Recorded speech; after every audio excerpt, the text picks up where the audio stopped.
Hi, I'm Kevin Hill, and today we're going to do a beautiful, soft autumn scene with a little forest and maybe some light filtering through the trees. I think it'll be really pretty. And of course, if you're enjoying these, be sure to leave a like and subscribe for more painting videos. Let's get started. We'll start off today with a very, very light, soft yellow-brown color.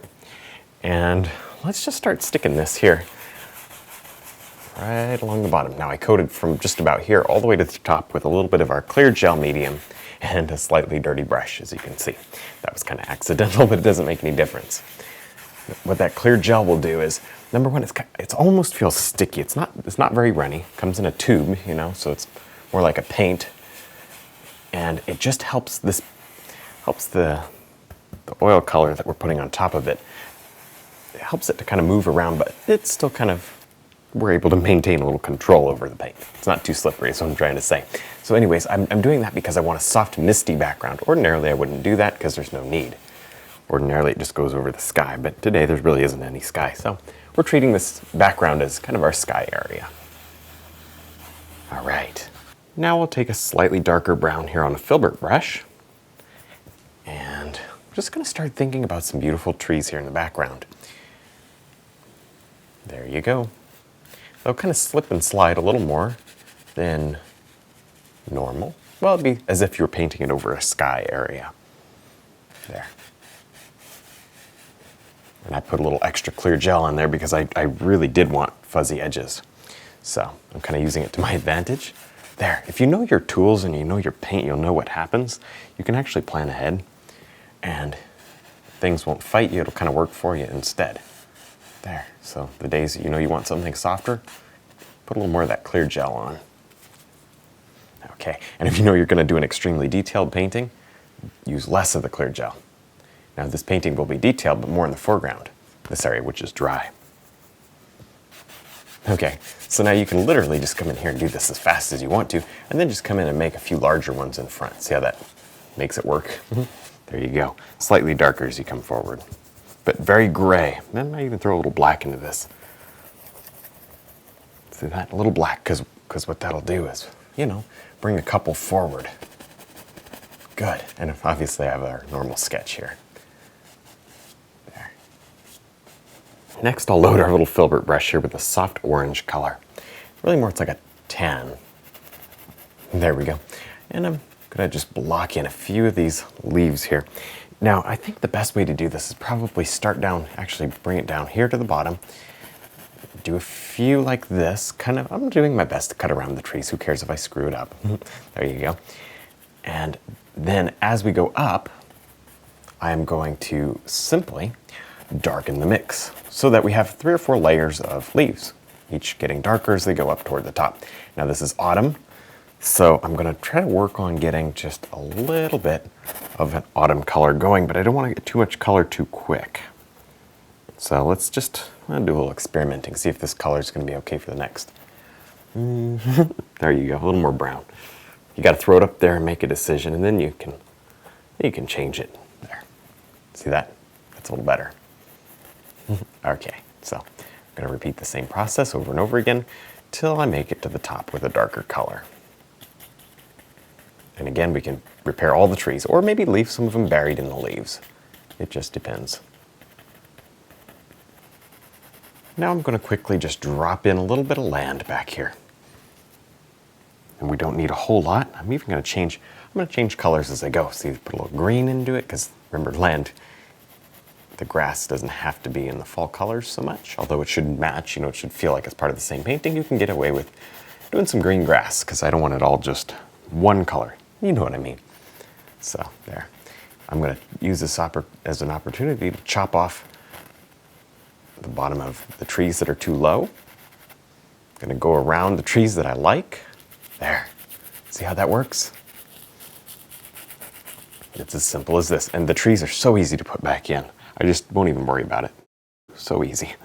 So just have fun. Enjoy the process here. And there we go. And kind of develop your land. Oh, back here is so pretty. Nice. And I'm going to work from light to dark, dark going down toward the bottom. And that'll help to create just that little bit more detail. Now with our little 3/4 brush here, I'm going to drop in a little bit of water in the road area. Maybe it rained here recently, and that would certainly mean there would be water laying around in the road. And boy, it's been a long time since we've done something like this. I don't know if we've ever done it together or not. I can't even remember right now, but that's okay. This is going to be a lot of fun. I'm just pulling straight down. And you know, I left this area open, but you don't have to, you're not locked into that. You can come, slide right over here and just pull down. It's a little darker because you're going over that wet paint, but there you go. Doesn't really matter. Beautiful. Make sure you use colors that reflect the things that are around it. Also, the mud from the road would be showing through the water, so whatever you do should have a cast of brown to it. There. Now I'll use a filbert brush and some brown and black to drop in a large tree up here.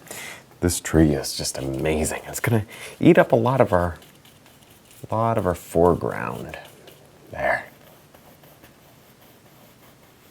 Now we really haven't put in much of any highlight to anything, and that's good. We'll just wait for that. This whole painting is going to come to life in just a minute. For now, I just need to block this in. Now I'm going to spend just the next few minutes dropping in some beautiful leaves to this tree. I don't want them all red. I'll go to some yellow every once in a while.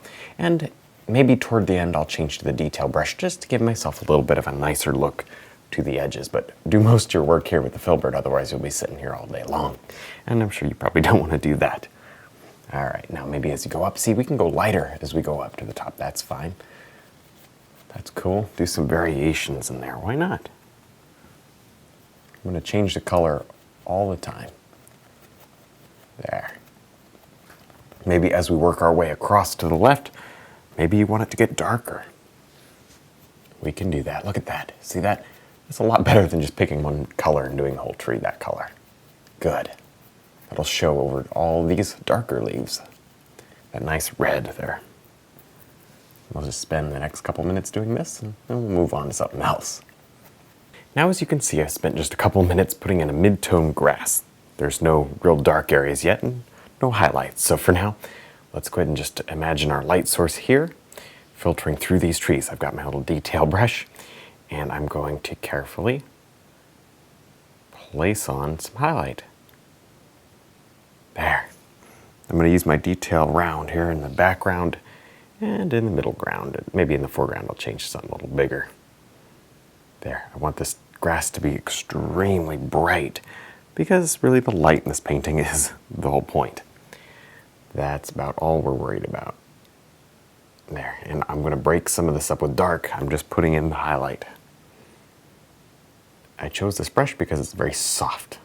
Extremely soft, and it should layer over without cutting through the paint at all, if you're careful. There.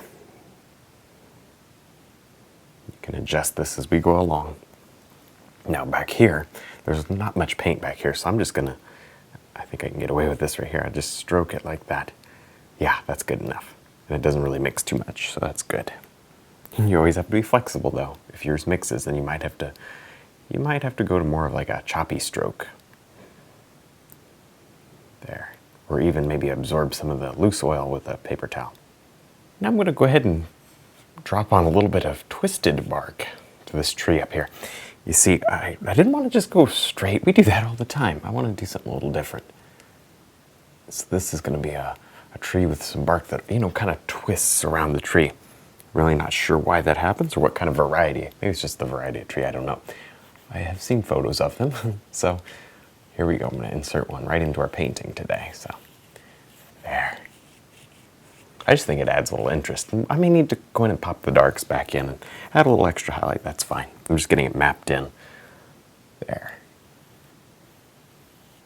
Pretty subtle though. Don't go crazy, Just pretty subtle. Now with our little liner brush, I'll just add in a few details here. It's not going to take a whole lot. I'm going to do some limbs and also some grass, but it's all done very similarly. There. Don't use pure black, use a light brown instead. There. See, if you use a pure black, and I used to use pure black, but then I started realizing, it doesn't quite work. The reason it doesn't work is because it's it comes out so dark. This way it's a little more subtle and it kind of fits with the painting a little better. So that's the reason. It's a light brown, well, kind of a medium tone brown, not super light. There we go. I like it.